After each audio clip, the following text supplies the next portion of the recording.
At 3 a.m., my sister quietly took my credit card while I slept. By morning, $11,000 was gone, spent on a first-class trip to Japan and costly gifts with our cousin. A week later, she came back, Dad saying, "Stop lying. She would never take your money." I just smiled because the card she used. The moment I saw the transactions, my blood ran cold. My own sister, the one I'd sheltered and supported, had stolen $11,000 from me while I slept. The pre-dawn gloom barely seeped through the blinds, casting long, unsettling shadows across my apartment. A quiet hum from the refrigerator was the only sound breaking the silence, until my phone began to buzz insistently on the nightstand, its faint blue light suddenly a beacon of dread. I thought it was just another spam notification, but the buzzing wouldn't stop. Still tangled in the last vestiges of sleep, I reached over, my fingers fumbling for the phone. Squinting at the screen, a cascade of notifications from my bank app flooded my vision. 10, 11, 12 transactions, all stamped between 3:07 and 3:28 a.m.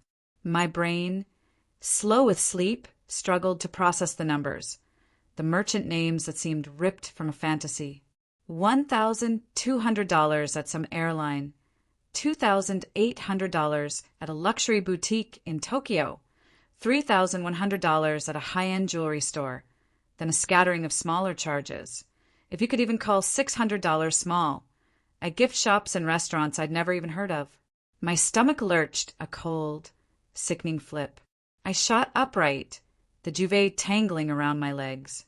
The realization, sharp and brutal, crept over me like ice water. I knew this feeling, that dread, that familiar sting of betrayal. I stumbled out of bed, grabbing my wallet from the desk drawer where I always kept it. Empty. The credit card slot was bare. This wasn't some random stranger. This wasn't some remote hack. I didn't live with strangers. I lived with family. My younger sister, Chloe, had been staying with me for a couple of weeks that had somehow stretched into 2 months. She was supposedly between jobs, just needed a place to crash.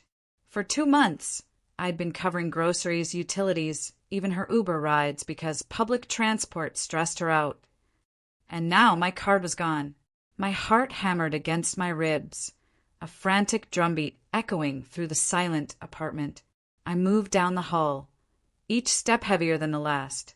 Chloe's door was closed, a faint, almost imperceptible hum of her phone charger, the only sound from within. I knocked once, then twice, my knuckles aching. Nothing. I pushed the door open, just enough to peek inside. Empty. Her bed unmade, but no Chloe. The bathroom was dark. The kitchen silent. Then I saw it. The front door, slightly ajar, a sliver of dawn light mocking me from the outside. By the time the sun fully broke over the horizon, painting the sky in hues of orange and pink that felt obscenely cheerful, I had my answer. Chloe's Instagram story, time-stamped for 02 a.m. Her grinning face, bright and triumphant, at the airport with our cousin Maya. Both held boarding passes. The caption screamed, "First class to Tokyo, baby! When life's too short, make it luxurious." My jaw clenched, so hard it hurt. The betrayal was a physical ache. By noon, my bank confirmed the total. Just over $11,000. I froze the card, filed the fraud report. But through it all, a deeper, more profound anger simmered. Not just at Chloe, but at the suffocating predictability of it all. I knew, with sickening certainty, exactly how this was going to play out when she finally decided to grace us with her presence again. And I wasn't wrong. A week later, she waltzed through my front door, as if she'd just popped out for a weekend brunch. 2 massive designer suitcases, far too expensive for someone between jobs, trailed behind her. Maya wasn't with her, apparently still living it up in Kyoto. Chloe smelled like expensive perfume and duty-free champagne.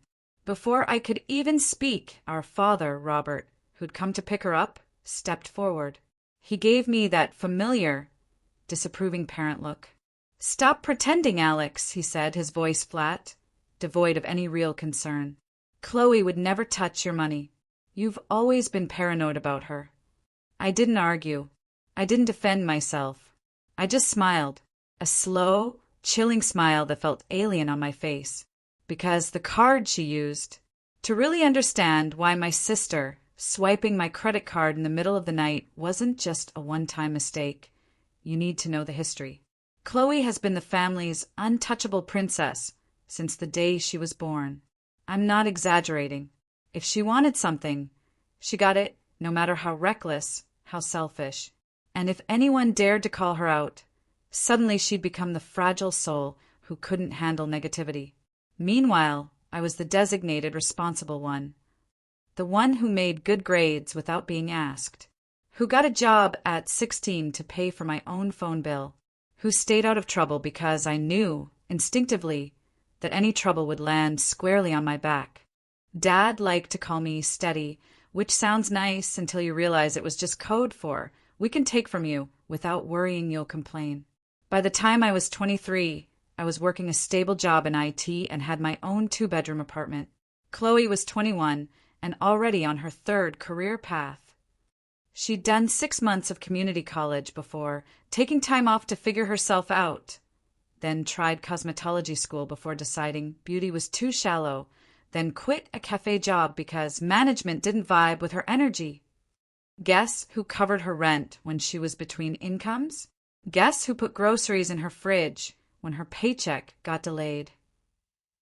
Guess who co-signed for her last credit card because the bank was being unfair about her history? Yeah, me. And here's the kicker. None of it ever counted as generosity in her eyes. It was simply what family does, which, funny enough, only ever seemed to apply when she needed help. 2 months before the Tokyo stunt, Chloe called me crying at midnight. She'd had a fight with her roommate and needed a place to crash, just for a couple of nights. I said fine. I had a spare room, and despite every blazing red flag I'd learned to ignore, I told myself it would be temporary. Night 1 turned into night 5, then 2 weeks. Then she started referring to my apartment as our place. The first time I saw her open my fridge and drink the last of my oat milk without asking, a cold dread coiled in my gut. I knew I'd made a mistake, but the real warning sign came when I noticed packages arriving in her name. Expensive ones, high-end makeup brands, designer sneakers, stuff I knew she couldn't afford. When I asked how she was paying for it, she just laughed, a dismissive wave of her hand. Oh, don't worry. I've got a handle. Translation. She was racking up debt on some new card or running a tab she'd later expect someone else, probably me, to fix. Fast forward to the night before she stole my card. We'd barely spoken all day because I was working late on a project. Around midnight, I finally shut my laptop and went to bed. She was still awake, sprawled on the couch, scrolling through Instagram with Maya on FaceTime. Maya, our cousin, was Chloe's partner in crime.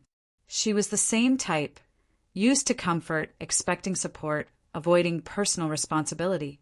Put them together, and you got a perfect storm of bad decisions. I overheard just enough of their conversation to know they were talking about getting away and living it up, but I figured it was just their usual fantasy talk. Chloe had less than $100 to her name. She couldn't even cover her phone bill last month without borrowing from me. At 3 a.m., while I was deep in sleep, she walked into my room, pulled my wallet from my desk, and took my credit card like it was a pen she needed to borrow. Security footage from the apartment hallway later showed her tiptoeing out with her suitcase, meeting Maya downstairs, and heading straight for the rideshare that took them to the airport. When Dad Robert told me to stop pretending she'd ever touch my money, it wasn't just ignorance. It was the same pattern I'd lived through for years. When Chloe crashed Dad's car at 19 while texting and driving, he told her she was lucky to be alive and bought her a newer one because the old one had bad memories. When she blew $4,000 of her savings on a week in Miami, he said, "You can't put a price on life experiences." When she lost a retail job for skipping 3 shifts, he took her out for lunch to cheer her up. But me? When I once overdrew my account by $40 in college because my paycheck posted late, Dad gave me a 20-minute lecture about financial discipline and being an adult. So when I stood there, Dad Robert staring me down and Chloe smirking just behind him, I knew there was no point arguing. No point explaining that I had the bank statements, the timestamps, the Instagram posts. He wouldn't hear it. To him, Chloe wasn't just innocent. She was incapable of being guilty. And I was the paranoid older sibling who needed to learn how to let things go. But here's the part no one in my family knew. That credit card she took wasn't just any card. It was a business card tied directly to my IT consulting side hustle, the one I'd been quietly building for 2 years. And it had security measures Chloe couldn't possibly understand. The moment she tapped it for the first-class tickets, I got an alert. Not just from the bank, but from my own tracking system. And every single transaction she made after that, logged, geotagged, and backed up with merchant data that would make her head spin. In other words, I already had everything I needed. And I wasn't just going to get my money back.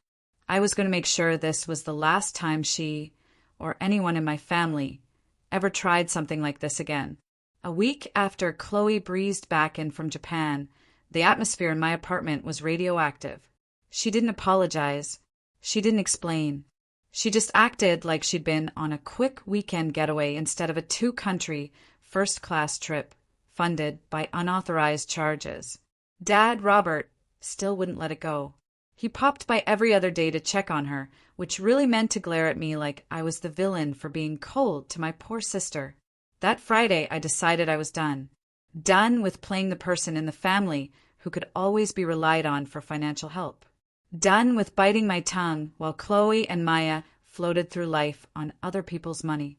Done with Dad's blind, infuriating devotion to his baby girl. So I set the stage. I told Chloe I'd order takeout for all of us, her favorite sushi, the overpriced kind that makes you question if it's even legal to charge that much for raw fish. I told her Dad Robert should come too, since we needed to clear the air. They both showed up right on time. Chloe in a silk robe and $900 designer slippers, the exact ones she'd bought in Ginza, Tokyo.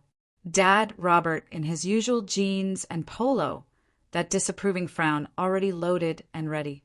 We sat around my dining table, takeout containers steaming in the middle.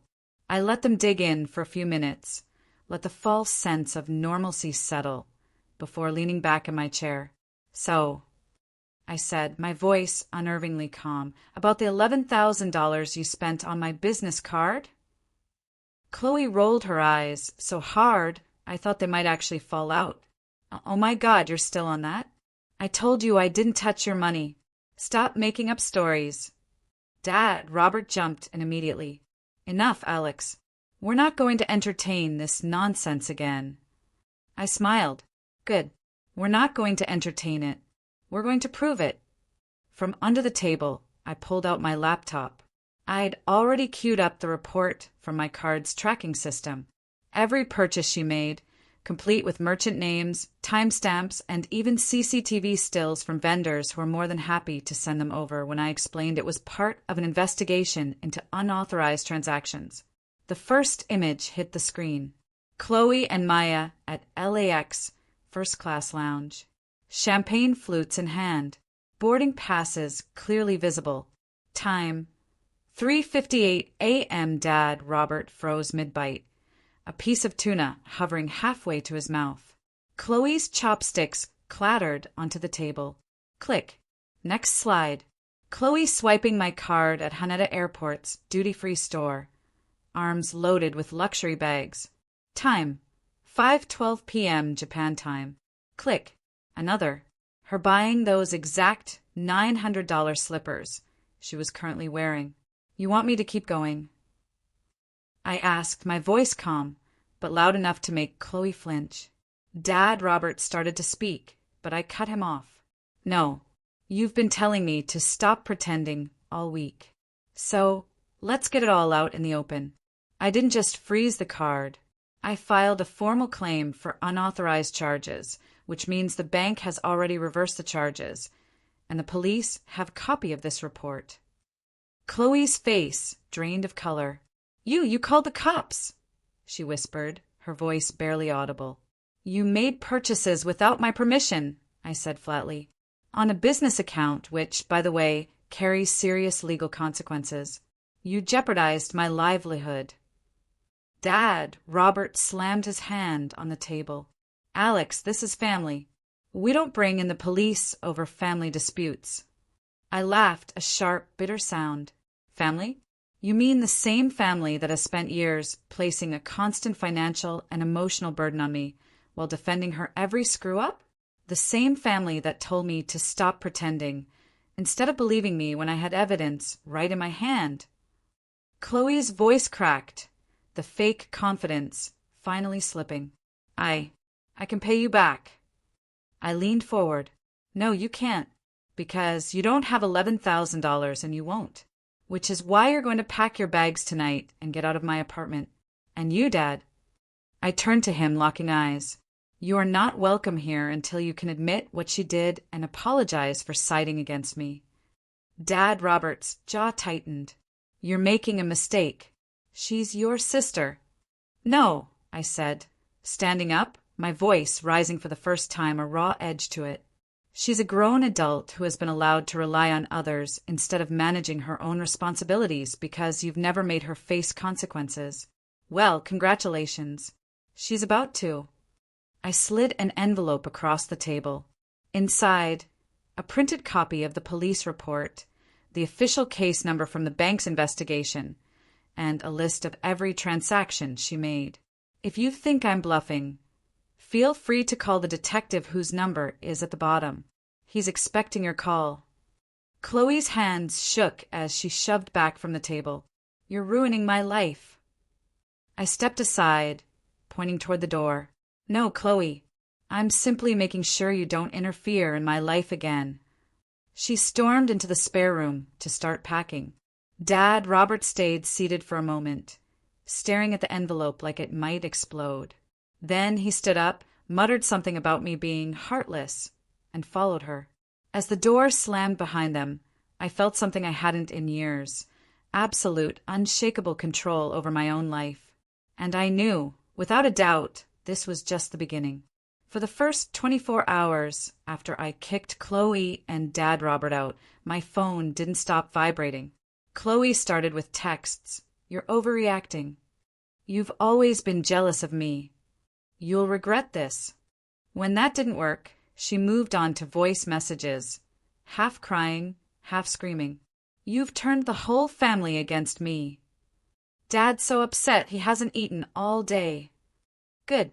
Let him experience, for once, what it's like when someone else isn't providing everything for him. By the next morning, Dad Robert himself was calling. I ignored him. Then came the guilt trips via my mom, who I hadn't even seen in weeks. "Can't you just drop the charges? It's tearing us apart. She's your only sister. You two should be supporting each other." Supporting her? I'd been doing that since we were teenagers. The only thing Chloe had ever supported was her own bad habits. 2 days later, the real consequences kicked in. Detective Harris, from the department handling financial cases, called to confirm they'd formally contacted Chloe. She had 2 options: pay back the full amount and sign an admission of guilt, or face charges. When I heard that, I expected a fresh tidal wave of begging from her. Instead, I got silence, which was almost worse. It meant she was scrambling. Sure enough, Maya called me the next morning. Maya never called me unless she wanted something. "Alex," she started, trying for that fake friendly tone. "Chloe's freaking out. If she goes down for this, she'll never get a job again." I let her talk for a solid minute before cutting in. Maybe she should have thought of that before carrying out that activity without permission.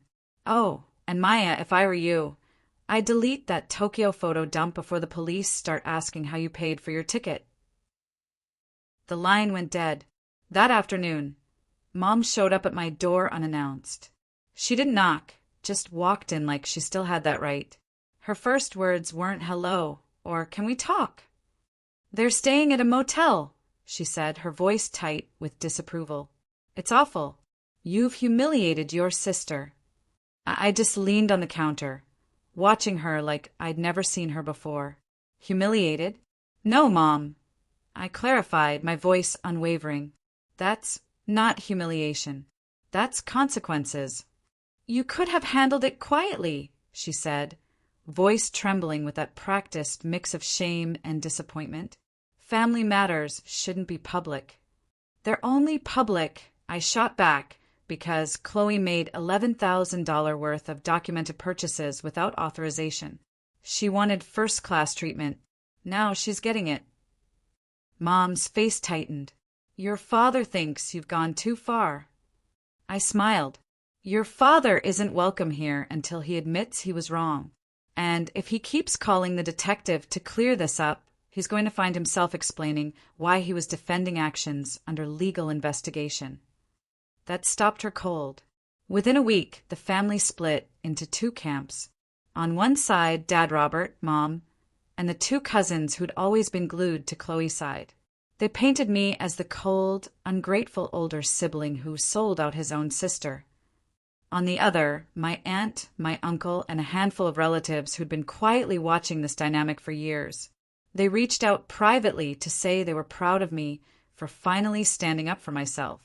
Uncle Rob even admitted we all knew Chloe was out of control, but no one wanted to be the first to say it. The real kicker came 2 weeks later. Chloe showed up at my building, not to apologize, but to negotiate. She was wearing jeans and a hoodie, no designer labels in sight, and she looked small, almost shrunken. They're offering to drop everything if I pay you back in 6 months, she said, avoiding eye contact. But I need you to tell them you're okay with it. I didn't even hesitate. You can send the payments through my lawyer. I'm not speaking for you, and I'm not softening anything. You do this on the record, or you deal with the charges. Her jaw tightened, eyes glassy. You're really done with me, aren't you? I leaned against the door frame, arms crossed. Chloe, I was done with you the second you took my card. This is just paperwork. She left without another word. 3 months later, the case closed. She'd scraped the money together through God knows what means, signed the admission, and the fraud was officially on her record. Dad Robert hasn't looked me in the eyes since. And my life? Quieter, calmer, richer. Not just financially, but in ways I didn't realize I'd been starving for. No more surprise knocks. No more loans that never get paid back. No more tiptoeing around someone else's entitlement in my own home. For the first time in years, the only person in charge of my money, my space, and my peace is me. It's been 6 months since the night I slid that police report across the table. Chloe hasn't set foot in my apartment since. Dad Robert still sends the occasional passive-aggressive text. Hope you're proud of yourself. But the thing is, I am. For the first time in my life, I'm not living in damage control. I'm not waiting for the next emergency that magically only I can fix. I'm not budgeting around someone else's irresponsibility. And most importantly, I no longer feel guilty for putting myself first. Looking back, it's almost laughable how long I let that cycle run. Years of telling myself it was just this once, that it was easier to pay the bill than to start a fight, that family helps family, even when family is placing a constant financial burden on you. But here's the truth they never want you to realize. If you don't set boundaries, they'll keep moving the goalposts until you're unrecognizable to yourself. They don't stop because you've been generous. They stop because you've made it impossible for them to keep taking. And the moment you draw that line, they will call you selfish because you've cut off their supply. A couple of weeks ago, I ran into Maya at the grocery store. She froze like she'd seen a ghost. I smiled, said hello, and kept walking. She probably expected me to ask about Chloe, to show some lingering curiosity. I didn't, because I genuinely don't care. Chloe's record means she can't get certain jobs now, which I'm sure she calls unfair. She still posts on Instagram, but it's not first-class lounges anymore. It's thrift store hauls and cheap wine nights. Her captions are full of starting over quotes. but I know the truth. This isn't reinvention. It's reality finally catching up. I don't feel satisfaction in her difficulties, but I also don't carry the stress of them. Actions have consequences, and for once, they landed where they belonged. A few days ago, I was sitting on my couch, feet up, laptop open to my next big client contract. My phone buzzed. An email from the bank confirming a $7,800 payment had just hit my account. Final installment from Chloe. I stared at that number for a moment, then laughed. Not because I needed the money, I'm doing better than ever, but because it felt like the final nail in a coffin I'd been building for years.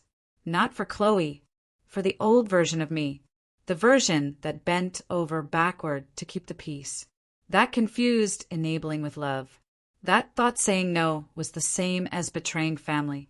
That believed my worth was measured by how much I could give before I broke. That person is gone. The new me? I keep my doors locked, my bank alerts on, and my boundaries in place. I live in a space that's mine in every sense of the word, financially, emotionally, and physically. I've stopped explaining my choices to people who are only upset because they can't benefit from me anymore. And if Dad, Robert, Chloe, or anyone else from that side of the family ever tries to test those boundaries again, I won't need evidence or a police report to shut it down. All it will take is one word, no, because I've learned the most freeing truth there is. I am not their safety net. I am not their backup plan. I am not their last resort. I will never be their ATM. What would you have done in my situation? Would you have been able to draw a line like that with your own family, or would you have kept quiet to keep the peace? Let me know in the comments below.